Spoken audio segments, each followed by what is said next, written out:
Hello, and thank you for taking a few minutes out of your busy schedule to spend some time with me today. I am honored, and I will not take up a lot of your time.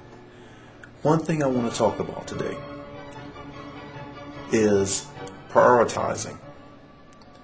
Right now, I am the most important thing in your life. Now, before you turn off the video and start sending nasty comments about what an arrogant so-and-so I am, please allow me just a couple of minutes to explain where I'm coming from. I am the most important thing in your life because life is all about choices, and whatever you choose to do at any given moment is the most important thing to you at that particular moment in time. Think about it. When you are hungry, the most important thing for you to do is what? Get something to eat. When you're tired, the most important thing to you is getting some rest. When you want to be entertained, the most important thing for you is finding a way to be entertained. So what happens when all of our basic needs are met? We're no longer hungry, we're not tired, we have a roof over our head. My answer is that we do what is truly important to us. Maybe it's important and not urgent, but it's important nevertheless. How do we define those things? Well, it all depends on you. For example, if you are a homeowner, then paying the mortgage in most cases is important. It may not be urgent at the time because it may be the beginning of the month or the middle of the month, and your mortgage may be due at the end of the month. Okay? So, but if you neglect to pay that mortgage, all of a sudden now it becomes urgent. So that's how we define what's important to us, but maybe not necessarily urgent. We tend to do those things that are important to us. Okay? For young people, sometimes studying for a test is what's important to us. It may not be urgent at the time, but it's what's important to us. Now, if we neglect to study for those tests and we begin to fail, now all of a sudden studying for those tests become urgent as well. I say all of this to ask you a question. What are you doing 10 minutes following this video? Or should I say the next 10 minutes following the conclusion of this video? You see, there's one commodity that is the same for every man, woman, child, regardless of race, creed, color, whatever. And that commodity is time.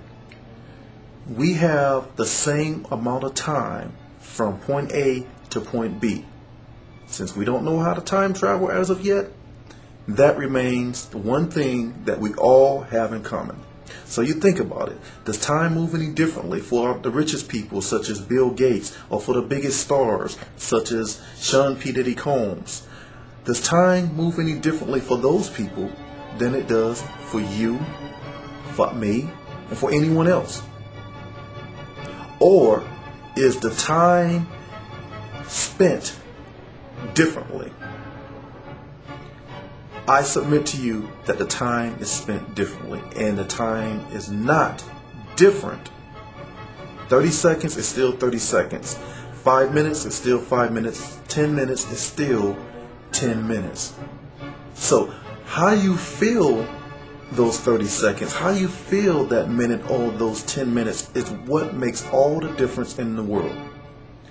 If you aspire to greatness, but you neglect to take the measures to become great, then you have wasted the same amount of time that perhaps your competitor is spending to achieve his or her greatness. So what do you think the results are going to be? The results are going to be your competitor is going to move on to continue to achieve higher levels of greatness, and you're going to remain stagnant.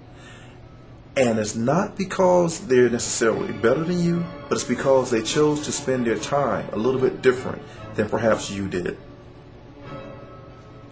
If you're an athlete or a swimmer and you want to compete at higher levels, you have to take the time and put the time in at your level in order to get to the next level. That's something to think about it. If I can encourage you to do anything once this video is over, it is to do something towards accomplishing your goals. What is your motivation? Okay, if you don't know what your goals are, if you don't know what the next steps are, I encourage you to take the next 10 minutes after this video is over to work on those things. Write them out. Put them on a piece of paper. Put them in your pocket. Carry them around with you. Do something so that you can start moving towards your goals. Because if you're in a competitive environment and your goal is something where you're trying to compete against someone else, I guarantee you the people that you're competing against have already written out their goals and they're already taking the steps to move towards them. They're spending their 10 minutes and their 30 minutes and their hour a little bit different than you are, and they're going to accomplish more than you are. Don't let that be a factor. Spend your time wisely. You don't have to stay busy all the time, but you need to have a time where you are focused. Make that the most important thing in your life. Now, I truly hope that you understand what I meant in the very beginning of this video when I said that I am the most important thing in your life at this particular moment in time. You're choosing to spend your precious moments with me, and for that, I thank you. I hope that you have gotten something out of this message. I hope it carries you on to achieve some of your dreams and some of your goals. As always, wishing you the best. This is Walter Williams, and I'm signing off for now. Thank you.